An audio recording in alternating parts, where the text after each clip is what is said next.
What is up guys, welcome to a brand new video of Absolute Digital.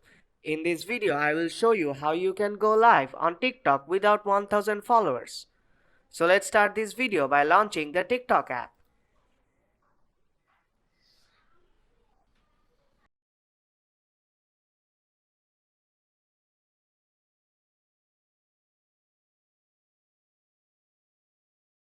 First you have to go to your profile by tapping on the profile icon on bottom right corner.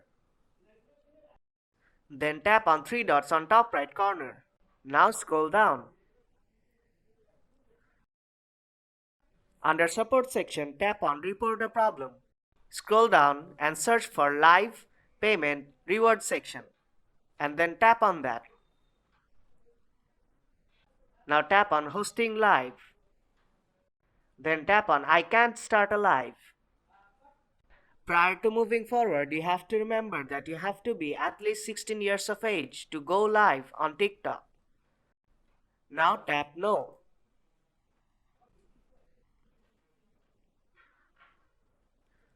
Then tap on still have problem.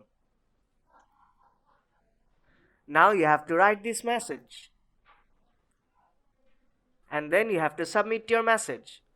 And the TikTok support team will respond you within 2 to 3 working days. And on their response, they will let you know that if you can have the live option or not. So if you find this video helpful, then do drop a like and make sure to subscribe for more tutorials. I will see you in the next one.